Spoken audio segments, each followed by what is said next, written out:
तो वही श्रद्धा murder case में अब एक नया मोड़ सामने आया है। दिल्ली पुलिस ने पहली बार एक लिखित बयान के जरिए अदालत को बताया कि उसने श्रद्धा की लाश के टुकड़ों की कुछ हड्डियां और जबड़े का कुछ हिस्सा बरामद कर लिया है।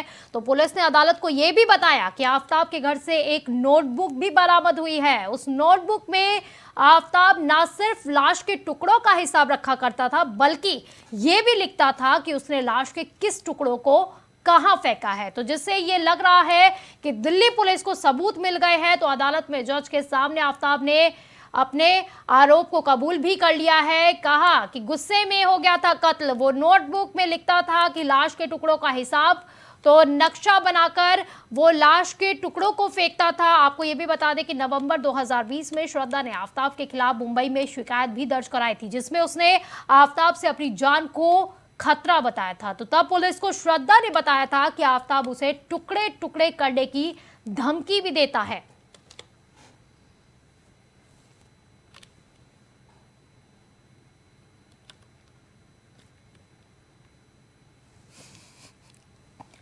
तो इसी पर ज्यादा जानकारी के लिए हमारे संवाददाता शिवम हमारे साथ जुड़ गए हैं लाइव।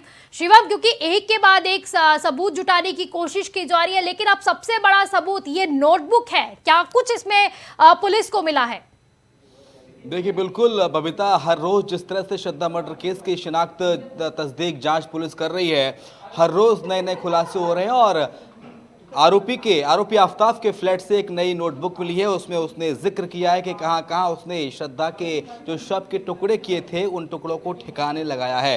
हालांकि इस जरिए भी पुलिस उस जगह तक पहुंचेगी और कहां कहां उसने टुकड़े फेंके हैं वहां पर जाके उसकी छानबीन पुलिस लगातार कर रही है। आफताब का नार्को टेस्ट किया जा रहा है, लेकिन उससे पहले पॉलीग्राफ टेस्ट आफताब का चल रहा है। ये पॉलीग्राफ टेस्ट तकरीबन 1 हफ्ते तक होगा और हर रोज इस लैब में जाकर आफताब से पुलिस सच उगलवाने की कोशिश करेगी और इसके बाद पॉलीग्राफ टेस्ट को लाई डिटेक्टर टेस्ट भी कहा जाता है और इसके बाद पुलिस इसके नार्को टेस्ट के बारे में बात बताएगी कि नार्को टेस्ट इसका होना ज़रूरी है कि नहीं। अगर ज़रूरत लगती है पुलिस को, पॉलीग्राफ टेस्ट मदद नहीं कर पाता, लाई डिटेक्टर टेस्ट मदद नहीं कर पाता, तो आफताब का नार्को टेस्ट होगा। एक अहम सुराग सामने आया है बबीता, आज श्रद्धा की एक चिट्ठी सामने आई है।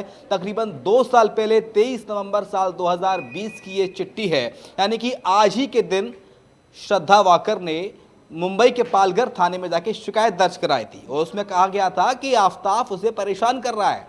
श्रद्धा वाकर ने अपनी इस चिट्ठी में जिक्र किया था कि 6 महीने बाद हमारी शादी होने वाली है, लेकिन आफताब उसके खिलाफ उससे हिंसा करता है, उसकी मारपीट करता है। उसे डर है कि कहीं वो उसे जान से ना मार दे, जान से मारने की धमकी देता है। श्रद्धा वाकर ने भी बताया, खुलासा भी उस चिट्ठी में किया था कि अब वो आफताब के साथ रहना नहीं चाहती। आफताब से शादी उसकी होने वाली थी 6 महीने बाद, लेकिन वो नहीं चाहती कि आफताब से उसकी शादी हो। मेरे पास बबीता ये चिट्ठी है, इस चिट्ठी में साफ साफ जिक्र किया है श्रद्धा वाकर ने। इसमें लिखा गया है, today he tried to kill मी।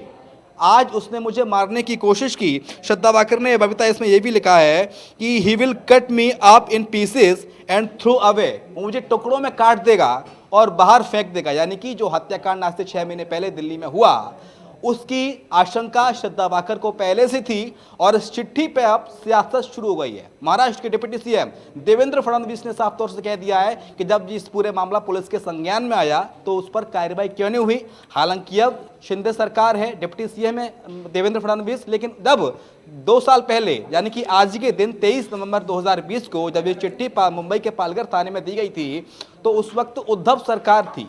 उद्धव सरकार ने कार्रवाई क्यों नहीं की, ये देवेंद्र फडणवीस सवाल उठा रहे हैं। उन्होंने कहा बिल्कुल, क्योंकि बहुत बड़ा सवाल ही उठता, अगर पहले से शिकायत हो गई थी तो पहले क्यों नहीं इस पर कार्रवाई हुई थी, और अगर कार्रवाई उस समय हो जाती तो श्रद्धा आज हम सबके बीच में होगी। फिलहाल के लिए बहुत बहुत शुक्रिया आपका इन तमाम जानकारी के लिए शिवम।